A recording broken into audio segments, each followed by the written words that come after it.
नमस्कार। आज हम लोग बात करेंगे बृहस्पति के ऊपर। बृहस्पति कुंडली में किस प्रकार के योग देते हैं, इस पे हम लोग चर्चा करेंगे। बृहस्पति किस हाउस में, किस घर में, किस प्रकार का आपको लाभ देंगे। साथ ही हम यहाँ पर आपको ऐसे 11 ज्योतिष के सूत्र भी बताएंगे, जिनके बारे में कहा जाता है कि वो एकदम सटीक हैं, जिन्हें कहा जाता है श्योर शॉट। आप उन्हें किसी भी कुंडली पे अप्लाई करेंगे, जहां पर वो एप्लीकेबल हो, तो वो आपको रिजल्ट देंगे। तो उन 11 सूत्रों के लिए बने रहिए अंत तक वीडियो में हमारे साथ। और यदि आपने अभी तक हमारे चैनल को सब्सक्राइब नहीं किया है, तो उसको सब्सक्राइब कर दीजिए, ताकि आपको ज्योतिष के लिए एक अच्छे वीडियोस मिलते रहें। जब हम बात करते हैं जुपिटर की, तो जुपिटर को हम लोग मानते हैं कि वो बहुत ही शुभ ग्रह है। जुपिटर जहां फीमेल के लिए हस्बैंड का कारक है, हस्बैंड का अगर हमें देखना है कि उनको हस्बैंड से किस प्रकार के रिलेशनशिप रहेंगे, हस्बैंड उनके ठीक रहेंगे या नहीं रहेंगे, किस प्रकार का उनका आपस की बॉन्डिंग रहेगी, ये सब हम लोग जुपिटर से देखते हैं। आपका प्रोफेशन कैसा रहेगा, ये भी जुपिटर से देखा जाता है। जुपिटर शुभ ग्रह तो है, लेकिन कभी कभी इसको कहा गया है कि कुछ अगर ठीक ना हो, तो जुपिटर जो है एक अशुभ ग्रह भी बन जाता है। भगवान राम की कुंडली में लगन में जुपिटर था, लेकिन फिर भी उनको वनवास जाना पड़ा। बाली के तीसरे ग्रह में, घर में जुपिटर था, उन्हें पाताल लोक जाना पड़ा। राजा हरिश्चंद्र के चौथे घर में जुपिटर था, उनकी सत्य की परीक्षा हुई। छठे घर में जुपिटर द्रौपदी के था, तो उनका चीर हरण हुआ, और एक तरह से वो महाभारत के युद्ध की एक मुख्य बिंदु बना। रावण जो कि महापंडित था, उसके 8वें भाग में, 8वें घर में जुपिटर था। महाज्ञानी होते हुए भी उसने इस प्रकार का काम किया कि वो उन्हें भगवान राम के हाथों पराजित होना पड़ा। ऐसे बहुत से उदाहरण हमारे शास्त्रों के अंदर हैं जुपिटर के बारे में। हम जुपिटर के बारे में बहुत सारी चीजें हम लोग यहाँ पर आपके साथ में चर्चा करेंगे।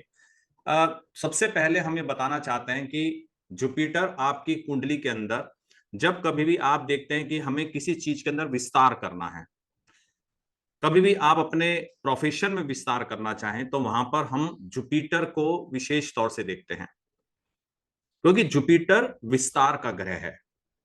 इसलिए जुपिटर की जो महादशा होती है, उसके अंदर व्यक्ति एकदम से एक्सपेंशन करता है, बहुत एक्सपेंशन करता है। और उस दशा के बाद में फिर आती है शनि की दशा। शनि महाराज हुए शनै शनै चलने वाले। कहाँ तो आपकी स्पीड बहुत ज्यादा थी, लेकिन शनि वहां पे आके एकदम से ब्रेक लगा देते हैं। तो इसलिए लोग कहते हैं भाई शनि की दशा तो बहुत खराब हो गई। जुपिटर की आपने लंबी दशा जो है वो महसूस करी, 16 साल की, उसके अंदर आपने बहुत एंजॉय किया, तो अब शनि की दशा में थोड़ा कष्टकारी होने लगता है। जुपिटर आपको धार्मिक भी बनाता है। कुंडली में आपके जीवन में धर्म का क्या स्थान रहेगा, स्पिरिचुअलिटी का क्या स्थान रहेगा, मानसिक शांति का क्या स्थान रहेगा, ये आप जुपिटर से ही जान पाते हैं। जुपिटर को गुरु कहा गया है। जहां कहीं भी हमें कंसल्टेशन की बात आ जाती है, चाहे वो हमें टैक्सेशन का कंसल्टेशन लेना हो, तो हम किसके पास जाएंगे? हम सीए के पास जाएंगे। तो सीए का जो प्रोफेशन होगा, सीए का जो काम करने का तरीका होगा, टैक्सेशन जो होगा, किससे चेक होगा? बृहस्पति से चेक होगा। हमें डॉक्टर के पास कंसल्टेशन के लिए जाना है, क्योंकि हमें तो उसका ज्ञान है नहीं। तो डॉक्टर भी जो अपना कंसल्टेशन देते हैं, अपना जो एनालिसिस देते हैं किसी भी बीमारी के बारे में, वो किससे आता है? वो भी जुपिटर से आता है। आपने अक्सर डॉक्टरों के पर्चे देखे होंगे, उसके अंदर एक RX करके ऐसा कुछ लिखते हैं, फिर डॉक्टर उसके बाद में मेडिसिन लिखना शुरू करते हैं। वास्तव में वो बृहस्पति का निशान है, बृहस्पति का साइन है, जो कि बहुत पुराने समय से जब भी कोई हमारे वो इंग्लिश पीरियड के अंदर उसका निशान बनाने लगे, क्योंकि ये जो मेडिकल साइंस है, इसका ज्यादा इवोल्यूशन जो है यूके और यूएसए में हुआ है। और जो हमारा आयुर्वेद है, इसका इंडिया में हुआ है। तो यहां पर भी आयुर्वेद में भी इसका जुपिटर का चिन्ह बना के ही उनका उपचार किया जाता था। तो किसी भी तरह की कंसल्टेशन हो तो वो जुपिटर से हम देखेंगे। अब कंसल्टेशन में तो गुरु भी आ जाते हैं, टीचर भी आ जाते हैं, तो वो भी हम किससे देखेंगे? हम बृहस्पति से देखेंगे। आपको कुंडली में अच्छा प्रोफेसर बनना हो, आपको टीचर बनना हो, आपको अच्छा एडमिनिस्ट्रेटर बनना हो, इन सब में बृहस्पति का एक मुख्य रोल जो है आ जाता है। बृहस्पति कुंडली के अंदर आपके भाग्य के भी कारक हैं। बृहस्पति एक ऐसा ग्रह है जो कि कुंडली के बहुत सारे भाव का कारक है। कुंडली में अगर हमें धन देखना हो, वेल्थ देखनी हो, तो उसको हम जुपिटर से ही चेक करते हैं। वैसे तो देखिए जुपिटर एक ब्राह्मण के तरह से होते हैं। जैसे ब्राह्मण आप देखते हैं कि उनको जीवन में ज्ञान तो होता है, लेकिन मान सम्मान काफी होता है, लेकिन पैसा जो है वो उनके पास में नहीं होता। इसलिए जिनकी कुंडली में भी जुपिटर थोड़ा प्रोमिनेंट होता है, वो व्यक्ति पैसा तो कमा लेते हैं, लेकिन पैसे के प्रति लापरवाह होते हैं और थोड़ा सा उनमें अहंकार भी आ जाता है। ब्राह्मण बहुत अधिक अहंकारी हो जाते हैं, एरोगेंस उनमें बहुत ज्यादा आ जाता है, किसी के आगे झुकते नहीं है, तो बड़ी बड़ी चीजें ठुकरा देते हैं। ज्योतिष आपकी कुंडली में देखिएगा, क्योंकि आप ये लेक्चर सुन रहे हैं ज्योतिष का, तो आपकी कुंडली में भी जुपिटर किसी ऐसे स्थान पे होंगे जो कि प्रभावित करेंगे आपकी कुंडली को, और आप ज्योतिष का ज्ञान लेना चाहते हैं। ज्योतिष भी एक तरह का कंसल्टेशन है, एक स्पिरिचुअल साइंस है, तो बृहस्पति से इसका अपने आप संबंध हो जाता है। अगर आपको थोड़ा सा मीठा पसंद हो, बृहस्पति, जिन लोगों को भी मीठा ज्यादा पसंद है, बृहस्पति उनकी कुंडली में अच्छे होते हैं। चौड़ा माथा, बृहस्पति, जिनका बृहस्पति अच्छा होगा, माथा उनका चौड़ा होगा। महत्वाकांक्षी, मैंने कहा ना एक्सपेंशन का ग्रह है, तो ये आपको एकदम से महत्वाकांक्षी बनाते हैं। जीवन में महत्वाकांक्षा अच्छी बात है, लेकिन उसे थोड़ा सा कंट्रोल हमें और प्लेनेट के माध्यम से करना होता है। कुंडली के अंदर जुपिटर सेकंड हाउस के भी कारक है, फिफ्थ हाउस के भी कारक हैं। जुपिटर जो है नाइन्थ हाउस के भी कारक हैं, 10th हाउस के कारक हैं, 11th के भी हैं और 12th के भी हैं। यही एक प्लेनेट है जो बहुत सारे भाव के कारक हैं, सिग्निफिकेटर है। सेकंड हाउस किसका है? सेकंड हाउस में देख के आपके फैमिली मैटर और वेल्थ को बताते हैं। सेकंड हाउस, जब कभी भी आप फैमिली को मैटर्स को चेक करो, वेल्थ को चेक करो, जुपिटर को हमें डबल चेक करना होगा, जुपिटर क्या इंडिकेशंस दे रहे हैं। फिफ्थ हाउस में ये चिल्ड्रन के भी कारक हैं, इंटेलिजेंस के भी कारक हैं, और जो राजकीय सम्मान मिलता है उसके भी कारक हैं, फिफ्थ हाउस में बैठ के। नाइन्थ हाउस जो है वो आपका धर्म का स्थान है, स्पिरिचुअलिटी का स्थान है, गुरु का स्थान है, मंदिर है, तो वहां के भी कारक हैं। अगर आपका नाइन्थ हाउस अच्छा होगा, जुपिटर अच्छा होगा, तो आप लोग जो ऐसे व्यक्ति जो हैं किसी आश्रम का निर्माण करा देंगे, किसी मठ का निर्माण करा देंगे, या उसमें सहयोगी बनेंगे, पब्लिक के साथ मिलकर वो काम करेंगे। प्रोफेशन की हम जब बात करेंगे, आपका फॉर्च्यून, आपका फेम, आपका प्रोफेशन, तो हम 10वें भाव के साथ में जुपिटर को देखेंगे, वहां 10वां भाव इंपॉर्टेंट हो जाता है। नेक्स्ट आता है कि आपका 11th हाउस जो है वो कहते हैं इनकम का हाउस है, आपकी इच्छाओं की पूर्ति का हाउस है, आपके जीवन में कितना पैसा आएगा, फ्लो ऑफ मनी, ये 11th हाउस से ही देखा जाता है। आपका बड़ा भाई भी 11th हाउस से देखा जाता है, और जो एक अलग तरह का स्पिरिचुअल ज्ञान है वो 12th हाउस से देखा जाता है। 12th हाउस मोक्ष का भी स्थान है, 12th हाउस जो है विदेश का भी स्थान है। अब बहुत सारी हम लोग वैसे तो अलग अलग हाउस में बैठ के जुपिटर किस ढंग का हमें परिणाम देंगे, ये हम अपने अगले लेक्चर में लेंगे, जिसमें एक हाउस से लेके छठे हाउस तक की हम लोग बात करेंगे, और फिर 7वें से 12वें तक की बात करेंगे कि अलग अलग हाउस में जुपिटर किस तरह के परिणाम हमको दे देते हैं। मैंने आपसे बात करी थी कि मैं आपको एक 11 सूत्र जो है वो बताऊंगा अपनी डायरी से देख के। तो सबसे पहला सूत्र आप लिख लीजिए, कोई पेन आपके पास में है तो ले लीजिए, उसको नोट कर लीजिए। जुपिटर अगर 11th हाउस में प्रेजेंट है, 11th हाउस में हमने बताया कि ये 11th हाउस में अकेला होना चाहिए। 11th हाउस में वैसे तो कहते हैं सभी ग्रह अच्छा रहते हैं, लेकिन जुपिटर अगर 11th हाउस में है और उस पर कोई दुष्प्रभाव नहीं है, पाप कर्तरी में नहीं है, कोई एफ्लेक्शन नहीं है, राहु केतु एक्सिस में नहीं है, शनि की उस पर दृष्टि नहीं है, मंगल की दृष्टि नहीं है, तो ऐसा जुपिटर आपका बहुत अच्छा माना जाएगा, आपको फॉर्चून देगा और आपके ऊपर भगवान की कृपा हमेशा बनी रहेगी। ये हमने आपको बताया जुपिटर के बारे में पहला सूत्र। दूसरा सूत्र जुपिटर का यह है कि अगर चंद्रमा, यहां मैं चंद्र कुंडली की बात कर रहा हूं, चंद्र कुंडली क्या हुई, जहां जिस हाउस में आपका चंद्रमा है उसको लगन बना दीजिए, वो आपकी चंद्र कुंडली हो गई। तो जुपिटर मून से, चंद्रमा से अगर फोर्थ बैठे हैं, आप ऐसे भी कैलकुलेट करके देख सकते हैं कैसे फोर्थ बैठे हैं, तो वो आपकी मदर के लिए बहुत अच्छा है। हमेशा आपकी मदर का आपके ऊपर, माता का आपके ऊपर आशीर्वाद बना रहेगा, उनकी सलाह अवश्य लीजिए, कोई भी काम हो उनका आप आशीर्वाद प्राप्त करिए। नानी के घर से आपका विशेष लगाव होगा, ननिहाल से, हो सकता है आपका बर्थ भी नानी के यहां हुआ हो। तो ये एक हो गया हमारा दूसरा सूत्र।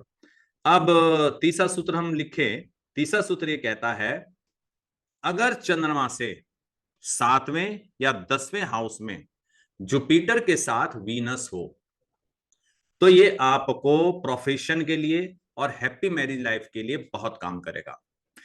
चंद्रमा से 10वां प्रोफेशन, मानसिक सुकून, वहां पे आपका जुपिटर बैठ गए तो मानसिक शांति आपकी वहां पर हुई। वहां से चंद्रमा के फोर्थ हाउस को भी देखेगा चंद्रमा से, तो आपकी मानसिक शांति वहां पे होगी। 7th हाउस आपका, अगर आप व्यापार कर रहे हैं तो पार्टनरशिप का हुआ, बिजनेस का हाउस हुआ, वहां पर ये बैठे हुए हैं। साथ में वीनस है, वीनस भी एक शुभ ग्रह है, वीनस को भी हम गुरु ही बोलते हैं लेकिन इन्हें बोलते हैं दैत्यों का गुरु। कभी वीनस और शुक्र के, वीनस और जुपिटर की इकट्ठी चर्चा करेंगे कि दोनों गुरुओं में क्या अंतर है। शुक्र भी लक्ष्मी देते हैं, जुपिटर भी धन देते हैं, दोनों के धन देने के काम में फर्क क्या है, सोचिएगा। अगली बार हम इसके ऊपर चर्चा करेंगे। चौथा सूत्र आप अब लिख लीजिए, अगर जुपिटर और मरकरी का संबंध है, चाहे आस्पेक्ट से है चाहे वो साथ बैठे हैं, एजुकेशन के लिए बहुत अच्छा है। जो लोग एजुकेशन लेना चाहते हैं, जो लोग अच्छा पढ़ना चाहते हैं, देखिए कई तरह के लोग, कई लोग तो पढ़ने का शौक होता है कि हम पढ़ेंगे, जैसे आप लोग भी पढ़ ही रहे हैं, कुछ ना कुछ आप काम कर रहे होंगे, साथ में पढ़ने का भी है कि चलो ज्योतिष हम पढ़ लेते हैं। तो वहां, और या प्रोफेसर लोग होते हैं, समस्त जीवन पढ़ते रहते हैं।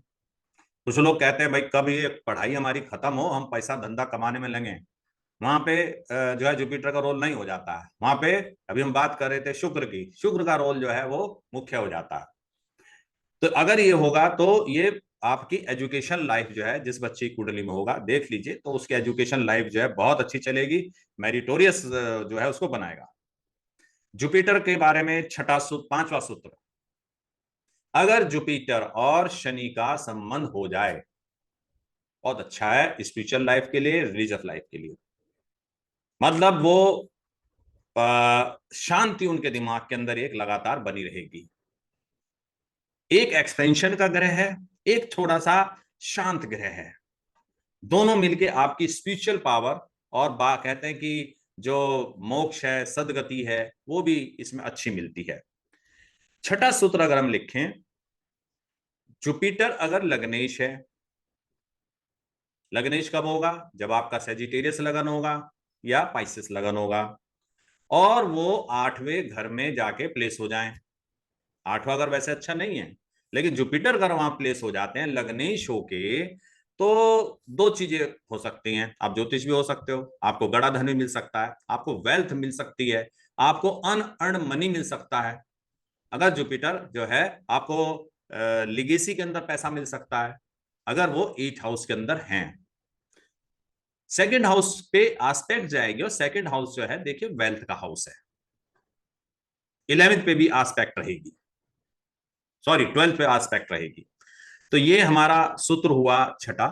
सातवां सूत्र यह है कि अगर जुपिटर किसी महिला की कुंडली में चौथे घर में अपने ही भाव में हो, अपने ही साइन में हो, फिर वही चौथा उनका अपना साइन क्या हो, मीन राशि और धनु राशि, सेजिटेरियस एंड पाइसिस।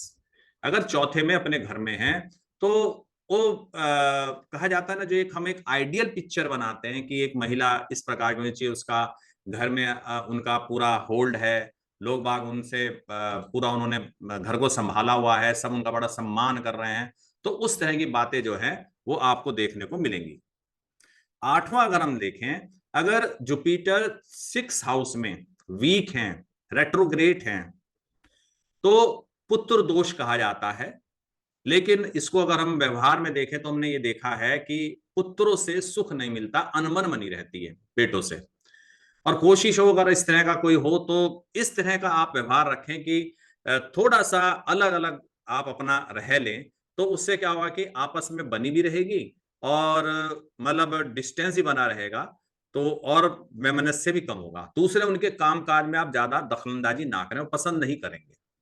आप उन्हें सलाह देना बंद कर दें, आपकी सलाह लेंगे भी नहीं, विपरीत सलाह चलेंगे वो आपके। तो दोष का मतलब क्या है भाई, उसका सुख नहीं मिल रहा है, तो ये उसको दोष की फॉर्म में कहा है। नाइन्थ जो बताना चाह रहे हैं बहुत ही इंपॉर्टेंट है और बहुत ही महत्वपूर्ण है। जुपिटर 5th हाउस में या 9th हाउस में बहुत शुभ होते हैं, क्योंकि जुपिटर की त्रिकोणात्मक दृष्टि होती है। 5 में रहेंगे तो 9th पे आस्पेक्ट करेंगे, साथ में लगन को भी ले लेंगे। 9th में रहेंगे तो 5th को आस्पेक्ट करेंगे, साथ में लगन को भी ले लेंगे। ऐसे व्यक्ति अगर ज्योतिष में हैं ना भी हो तो उनकी इंट्यूटिव पावर बहुत ज्यादा अच्छी होती है, बड़ी हाई इंट्यूटिव पावर होती है। उन्हें आभास हो जाता पहले कुछ होने वाला है। कोई व्यक्ति उनके अगर वो आप उनके सामने अगर अपनी कुंडली लेके आए या वैसे भी कोई आके आके बैठ जाए, कोई सलाह लेने आ जाए, तो उनको उनका कनेक्शन जो है वो एकदम से थर्ड पावर से हो जाता है, सब सुपर कॉन्शियस लेवल पे वो चले जाते हैं और वहां से उनको कुछ इंट्यूटिव पावर, उनको कुछ प्राप्त होने लगता है जो वो आपको बताने लगते हैं। बहुत सारे साधु महात्मा या बहुत सारे संत लोगों में इस तरह की शक्ति होती है। कुंडली वगैरह नहीं देखते, हाथ नहीं देखते, आप सामने जाते हैं, उनसे प्रश्न करते हैं, कोई अपनी समस्या रखते हैं, वो बोल देते हैं ऐसा होगा, जाओ ऐसा कर लो, हो जाता है। क्योंकि उनकी इंट्यूशन जो है वो बहुत अच्छी है। 10वां जो इसके अंदर हम आपको देना चाहते हैं, जुपिटर अगर सेकंड हाउस में होगा तो आपकी लाइफ लॉन्ग करेगा, और अगर 11th में होगा तो फादर की लॉन्ग करेगा। तो ये भी एक सूत्र है, इसको आप लिख लीजिए। जुपिटर, अब 11 और आखिरी सूत्र हम आपको बताने जा रहे हैं। जुपिटर एक 1st हाउस में, 9th हाउस में और 11th हाउस में आपको की लाइफ को बहुत ज्यादा प्रॉस्परस बना देते हैं। 1st हाउस में रहते हैं तो क्या होता है, 5th हाउस पे, 9th हाउस पे और आपके जो 7th हाउस है उसके ऊपर दृष्टि जाती है। और जुपिटर के बारे में बहुत सारे विद्वानों ने कहा है कि लगन में कोई अगर बैठा हो जुपिटर तो वो बहुत सारे जो कुंडली के दोष होते हैं उनको दूर कर देता है। कारण यही है कि जो हमारे त्रिकोण हैं, त्रिकोण जुपिटर के प्रभाव में आ गए, जुपिटर की दृष्टि में आ गए, तो हमारे 4 केंद्र हैं।